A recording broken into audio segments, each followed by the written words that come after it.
El pasado 16 de marzo se desarrolló en el Consejo de Medellín el segundo debate del proyecto de acuerdo que pretendía otorgar al alcalde comprometer vigencias futuras para la construcción de la cárcel metropolitana de sindicados en el corregimiento de San Cristóbal. Este proyecto de acuerdo se aprobó en segundo debate y obedece a una serie de leyes aprobadas en el gobierno de Iván Duque que fueron regresivas en materia penal y que evidentemente fueron respaldadas por una serie de partidos políticos que han encontrado en estas reformas no solo un caudal electoral muy grande, sino también la oportunidad para aumentar y para profundizar la selectividad del derecho penal. Estamos hablando de la Ley de Seguridad Ciudadana, Ley 2197 del año 2022, que además de cambiar figuras tan importantes como la eximente de responsabilidad penal como es la legítima defensa, de propugnar porque los manifestantes y los defensores de derechos humanos fueran judicializados en el marco del paro nacional, terminó además paradójicamente adicionando un artículo que fue adicionado al Código Penitenciario, en este momento el 34A, que permite que asociaciones político-privadas puedan construir cárceles. Lo anterior en el marco de una serie de reformas y de debates que parecen obedecer a las características democráticas. Pues sorprendentemente se añadió este parágrafo adicional en el segundo debate para plenaria y Cámara de Representantes cuando no hay ningún fundamento que se logre rastrear en la exposición de motivos de este proyecto de ley. Además de las grandes críticas que se le puede hacer a un Estado social y de derecho que delega el castigo en corporaciones privadas, es claro que las experiencias alrededor del mundo muestran que la incidencia de estas corporaciones tiene consecuencias en la política criminal de los estados y además en las vivencias directas de las personas privadas de la libertad al interior de estas prisiones. Un caso emblemático, por ejemplo, es el de Estados Unidos, donde se ha llevado a cabo un monopolio de un grupo bastante cerrado de corporaciones privadas que han obtenido grandes lucros, alrededor de un grupo de 5, dentro de las que podemos destacar, por ejemplo, CoreCivic, Geo Group, MTC y las correccionales de La Salle, que ha realizado un cabildeo político que incluso ha tenido reformas penales, ha llevado a que hayan reformas penales en los diferentes estados. Incluso en el 2011 se destacó un escándalo mediático en Pensilvania porque se detectó que 2 jueces habían recibido más de $2 millones por condenar a jóvenes delincuentes a estancias muy largas en prisión porque representaban un beneficio económico para estas corporaciones. Adicionalmente, en estados como Tennessee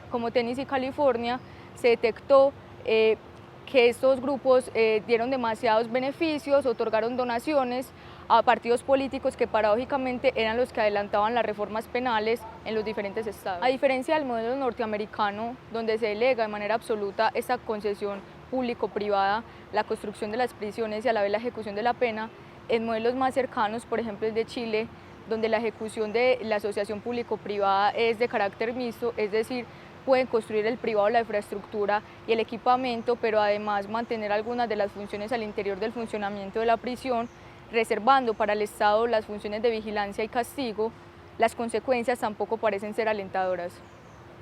Paradójicamente, hace 20 años Chile también emprendió un camino mediante esas asociaciones público-privadas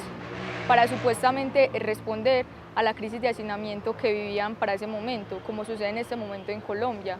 Lo paradójico es que 20 años después han demostrado que no solo no ha reducido los costos para el Estado, sino que además ha profundizado la violación a los derechos humanos de las personas privadas de la libertad y ha recibido multas millonarias porque lo que se había prometido en las concesiones y en los contratos iniciales no se ha cumplido. Los servicios pactados en las licitaciones han recibido incluso en estos 20 años